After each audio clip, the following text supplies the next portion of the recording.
Welcome back to Wargroove. Last time we got through that whole forest area and now we're heading into Act 3, into the plains to the east. However, as we get there, it turns out we're being pursued by the guys from Act 1. The undead are back, led by Ragnar, and this time they've brought some vampires along for the fun. A flying unit to add into the mix. We'll see here, these flying units are particularly powerful. They have the advantage of being able to dodge all of the terrain, so they can move across mountains and seas and the like without any issue. And they're also quite fast and quite powerful, so these two villages that I took at the start of the stage did not last very long. We have, however, been given two different units to counter these flying vampires.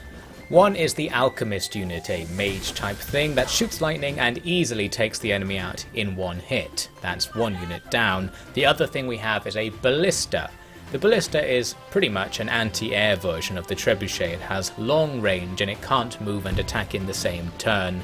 But as we see here, it can take out these vampire units in one hit from a distance. That's all looking good. I'm going to skip ahead a couple of turns now for reasons that will become very quickly clear. Ragnar came towards the front of the enemy group, so I started pushing everything towards her near the top of the map, with Mercia right at the front, as usual, and now I'm actually going to be punished for aggressively using our hero.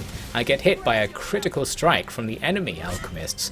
I believe alchemists do critical damage when they're on a tile that's worth 3 or more for its defense value. Ragnar comes in doing a regular attack that almost takes Mercia out. I guess our +4 defense saved us there. However, some vampires can just fly over the mountains, throw a bunch of knives at Mercia, and down she goes. So finally I've managed to actually lose a stage by really not paying attention to the defeat condition, putting Mercia out front there. So I restarted the stage. But we're going to skip over this battle as well, because I literally just did it again. I actually lost even faster than I did the previous time, doing the exact same strategy and defeating fewer enemies. Not really sure what I was doing there, but never mind. So let's now go into a more serious attempt where I'm going to try and keep Mercia alive.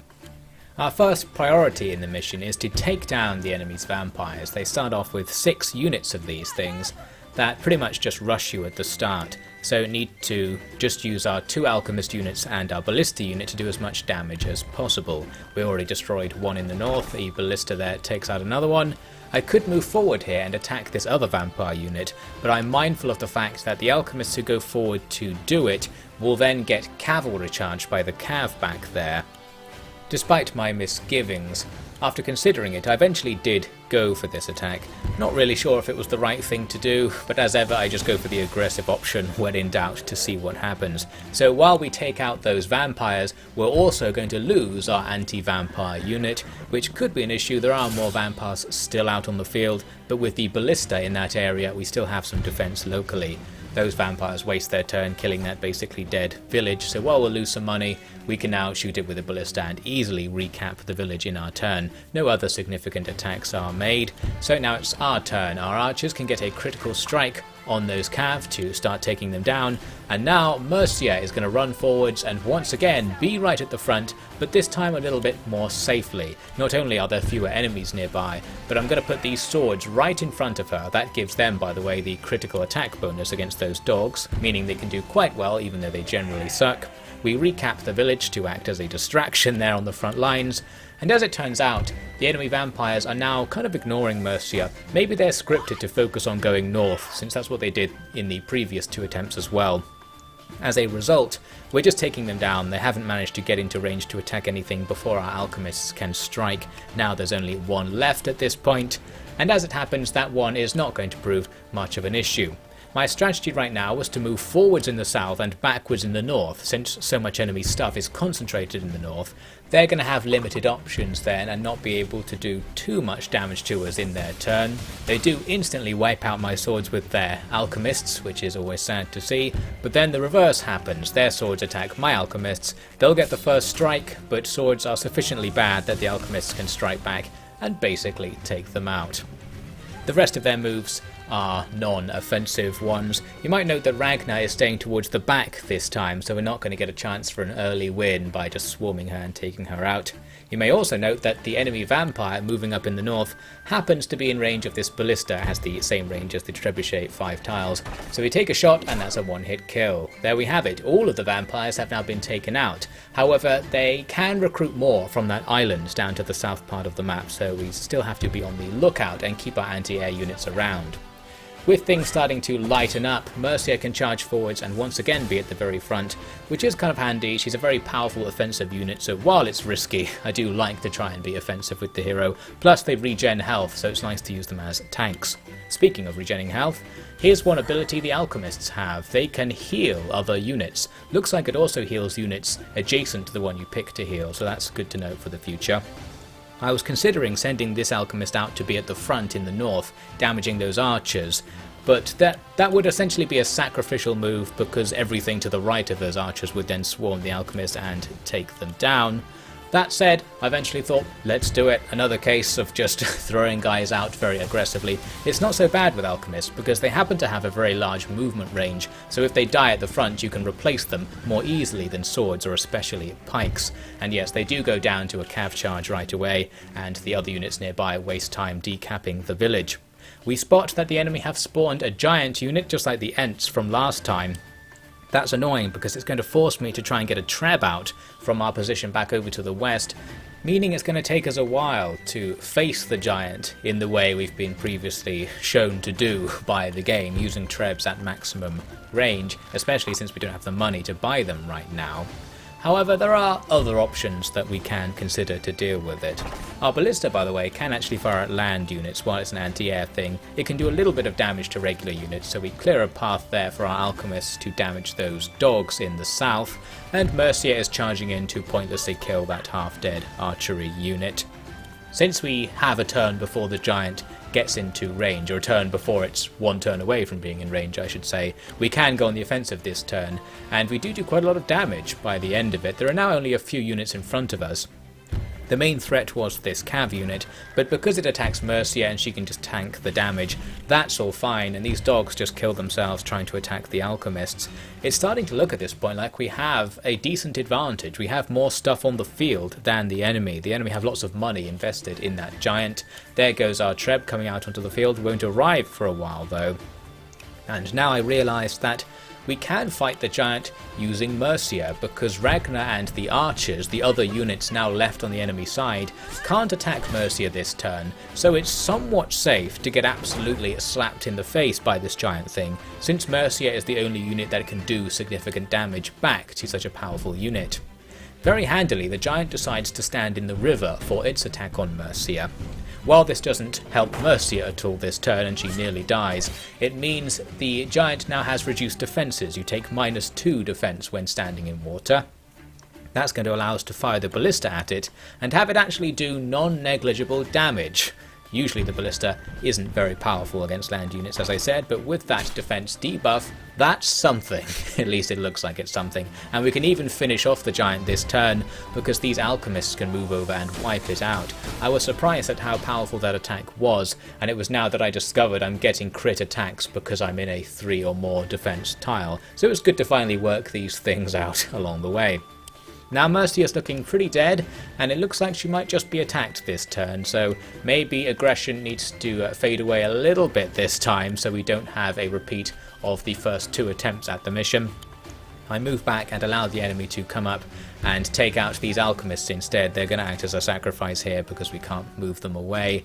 Now the trebuchet will almost be in position. We're going to end up with a decent defensive position here in these mountains, with the treb and ballista providing long range support.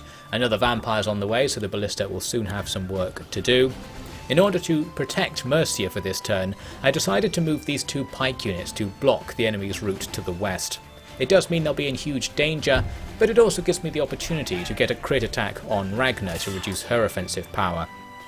That said, I'm not sure that was really the best idea, because I could also have just stood in front of her to block her movement. Since the damage we did will just be regened most likely, doing damage doesn't matter, it would have been better to stand there and take more damage in return blocking the enemy movement, if that makes any sense. We're also doing this relatively pointless attack on a village to the north with a couple of units. That's really just a distraction at this point. My pikemen in front go down immediately to enemy arrows. The vampires come over and damage the other pike unit, but Ragnar actually runs away, so the pike unit is spared from being killed. Does mean though we're not going to get a chance to attack Ragnar anytime soon. The vampires are going to be no problem because they just happen to move into ballista range. The trebuchet has nothing to fire at, but I'm going to leave it there because that's a decent position. Mercia collects up a few souls and she's back to full health, ready to go back onto the front line. She also has her groove ready, which can heal her as well, but I've been saving it because we can use it to heal allies potentially if we can get a bunch of damaged allies close to her. I'm basically waiting for a chance for the groove to be very efficient rather than using it when I need it, which is right now. Our attack in the north is defeated by the enemy, and they also took out some of my archers at the front there in the south, but that's not a huge deal. Another vampire comes over and just gets annihilated by the ballista. We're getting some pretty good trades here because I'm sure those vampires are expensive for the enemy to be buying them, and they're not really doing anything, they're just coming in and dying, so this ballista's in a great position. And as I said, we've got a defensive setup going. We don't really have the units to push, but we can survive where we are for a long time with our long-range units. But that does mean the stage is never going to end, so something needs to change.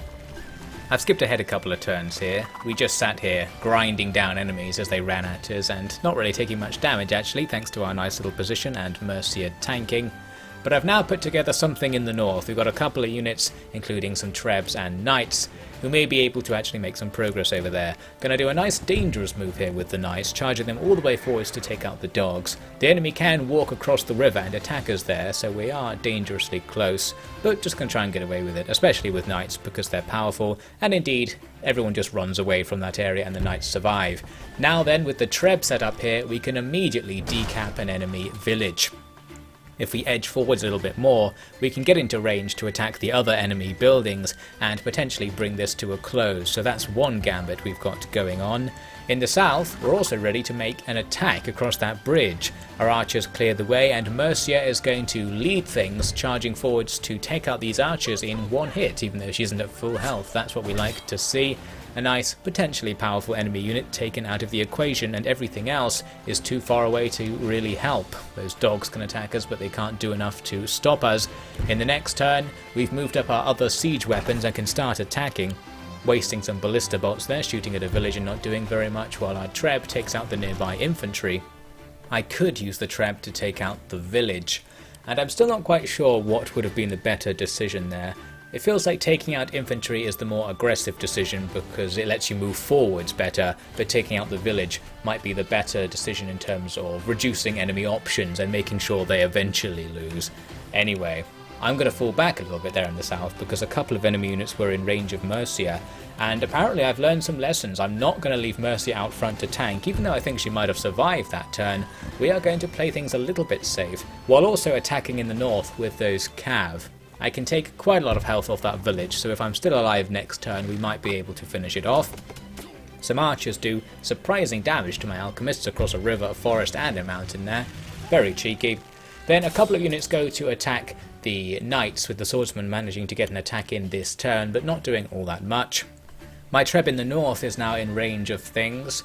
Again, I have the option to attack a village or a unit, and I think going for the unit here was the wrong choice really, because a sword unit's not going to do very much. Taking out the enemy's income probably is better there, even in terms of a short-term strategy. In the northeast, for some reason I didn't go after the village again, which I think makes attacking the village the first time pointless, a waste of time really. So I've taken out that sword unit, but I've taken quite a lot of damage on those knights and left them in range of enemy pikes. Overall, I think that's a pretty bad play. But with our advantage overall starting to get big enough that Ragnar actually comments on it, we're going to be fine in the end. So yes, we just decamped another village using our southern treb. In the next turn, the enemy pikes do go for our knights but don't quite take them out. The nearby dogs and Ragnar are going for the nearby units. This means Ragnar ends up in range of my trebuchet, and we can even get a critical hit, taking off 40% of her health. That's all good. Of course she'll regen it, so maybe you could say it's a waste of time, but then you also need to consider the fact that the AI will react to this most likely by not using Ragnar in combat, thus disabling their most powerful unit for a while. So in that regard, it's just freeing us up. It's meaning we're going to have plenty of freedom to continue our other attacks without really any risk since the enemy units are just being annihilated. Down goes some alchemists there, we'll cap that village right next to them, and broadly speaking, just need to swoop in and finish things off. And here, I finally found a great time to use Healing Aura, making our southern group all max health. We have this now. There was one last little surprise that Ragnar had for us. While she sat in the corner for a turn or so, not really interfering, she then whipped out her Groove shield jump. This is an area of effect attack, and you can see my guys are all clustered up, so it's particularly effective. Then again, this Groove does seem like it's the worst of the ones we've seen so far, because the time when it's most effective, when there are loads of enemies about, means you're also going to be surrounded by those enemies after you've used the attack. So she's just standing there amidst our army, and just a couple of units will be enough to take her out. We hit her with 2 treb shots, and our ballista, the MVP, is going to pick up the final blow. There we have it, Ragnar is downed. With that, we've turned back the undead pursuit, I guess, and can continue our journey east to find more allies against them. Ragnar just blames the vampires for her defeat and is generally quite mad, promising to come back and kill us another time. We'll see about that. We only get a C for our ranking, showing that really doing a safe strategy and trying to get good value exchanges isn't the way the game's meant to be played. I think you are supposed to not focus on saving your own units so much as I've been doing. Anyway, doing that unlocks some side missions which we'll be ignoring for the purposes of this playthrough. Since the next mission is a bit of a non-standard one and is particularly simple, let's quickly throw it into the video right here. We're going into some marshes where a bit of necromancy will allow us to speak with Mercia's father, the late king of Cherrystone. I think there's something about the pools or something in this marsh that makes them particularly good for summoning ghosts. So Emmerich, our mage, summons up the ghost of Merciful in order to, I don't know, I guess just get some intel about what's going on in the ghost world. But he has a dire warning. He says we're all in grave danger. Whatever you do, don't...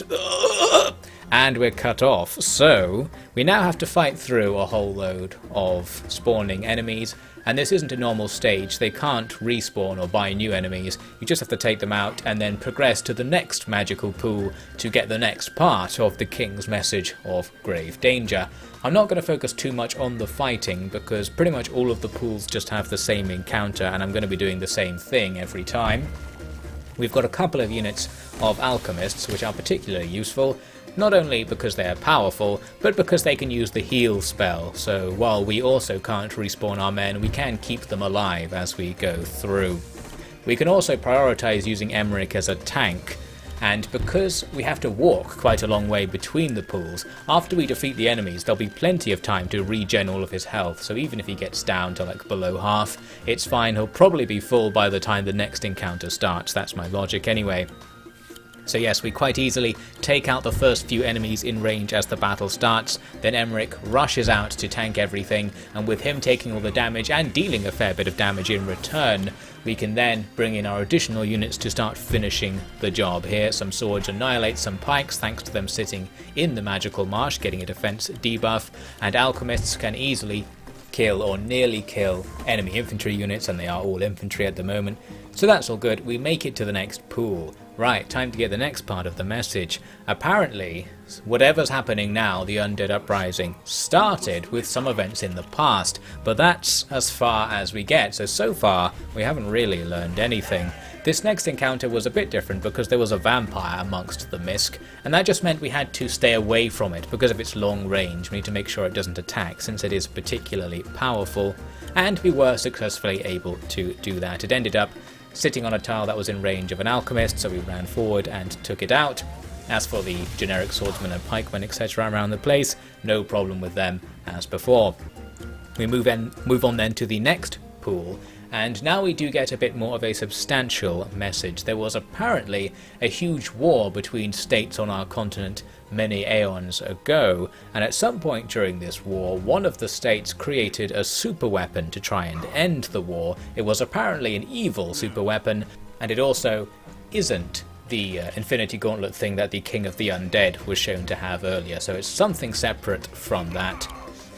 Now we just have to take out some more enemies. Another vampire comes in. This encounter was basically the same as the second encounter. We got the vampire, and again we cleared everything up. Let this footage be representative of that, and everyone is still alive as we push forwards to the very end of the stage, where there's one final encounter, no enemies this time, and now we get the end of the King's Message. This super weapon, known as Requiem, apparently has some sort of self-consciousness and decided that it wasn't going to take part in the war, but maybe it would just destroy the world instead, and someone else made some kind of sacrifice in order to seal it away. That sort of classic thing. You can fill in the blanks yourself, really.